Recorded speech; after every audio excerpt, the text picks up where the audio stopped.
Welcome to the Purdue Spring Football Special. We were hoping to be at Ross-Ade Stadium, but because of the weather, Coach Danny Hope decided to bring things indoor to the Mullenkoff Athletic Center. It's great to have you with us. Tom Werme along with Chris Martin as we experienced some black and gold. Unfortunately, it turned into a scrimmage, but Coach Hope saw a lot of different things. The coaches got a chance to look at the players one more time after 4 weeks of spring ball. Chris, you saw them today. What were your impressions of the Purdue Boilermakers? Well, I thought even though they went indoors, I thought there was good energy on both sides of the ball. Now, keep in mind, offensively, they didn't even use a cadence. You know, they would just say, go from the center. And so I think when you look at this offense, they didn't want to show too much, but you saw some explosive playmakers, particularly on the perimeter. The wide receivers did a good job. A defense that's very aggressive that was coming into its own. Very talented team with a lot of depth. Also a very well-conditioned team. I mean, when you look at the number of snaps, probably was about 150 plays.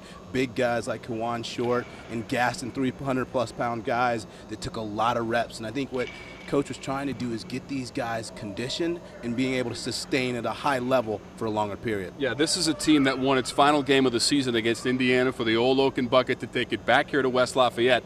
That game made this team bowl eligible. They went on to win the Little Caesars Pizza Bowl, so they won their final 2 games, including the bowl game. And the one thing they cannot hide is the defense. If it's not one of the best in the Big Ten, it may just be one of the best in the entire country. Well, I check that box right now. Yeah. When you look at the defensive front, Kawan, KK Short, Gaston inside, those guys are immovable objects. I talked to defensive coordinators before. They say you want a trash can full of dirt, just something that won't move. That's what those guys provide. They're anchors. And what that allows is the guys on the back end, Johnson, Ricardo Allen, great cornerbacks to sustain coverage, to go after balls and get picks. This is an aggressive defense. They have a new defensive coordinator in Tim Tibesar. He hasn't changed the defense. He's changed the terminology. But these guys, I would certainly say, will be in the top 3, but I would even go as far as say it's the #1 defense in the Big Ten and one of the best in the country. When you go to the other side of the ball, you talk about the quarterback position, and the injuries have played a huge part for this Purdue football program, but according to the coaches, they're getting very close to being 100%.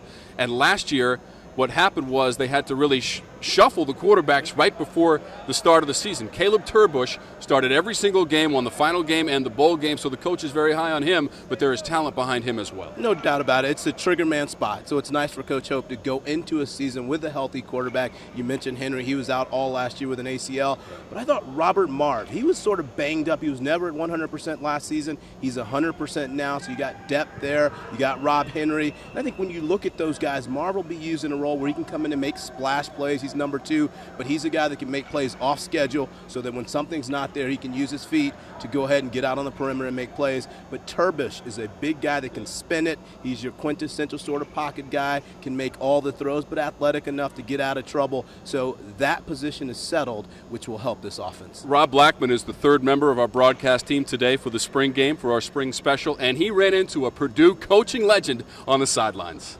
I'm standing alongside Purdue's all-time winningest football coach, Joe Tiller, who is here at the spring game on this Saturday on the West Lafayette Purdue campus.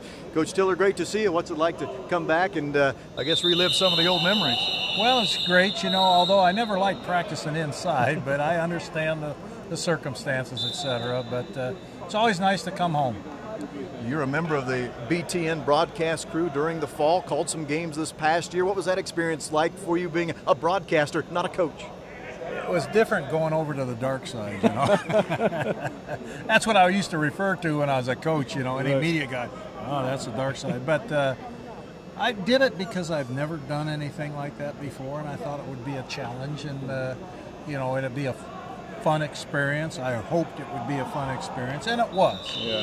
So, you know, I don't know if I have a future in this business or not, but if I do, it's a very limited one at that. But we enjoyed it. What about the future of this Purdue football program? You have a chance to certainly, if not covering them as a broadcaster, watch them on television. You're here at the spring practice. What do you see when it comes to the future of Purdue football? Well, it's like every team, I think. You know, they've got to find some guys at some positions. They have established guys at other positions. I don't think it's a finished product, and I'm sure that, you know, Coach Hope would say that himself.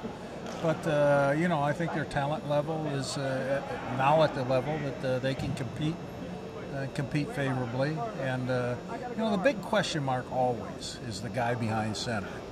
And, you know, this is the first time in a while that they've had the same guy back, you know, and we recruited Caleb Turbush, and I really liked him as a young player. I thought he had a chance to be a very good player, and as the season progressed last year, he got better.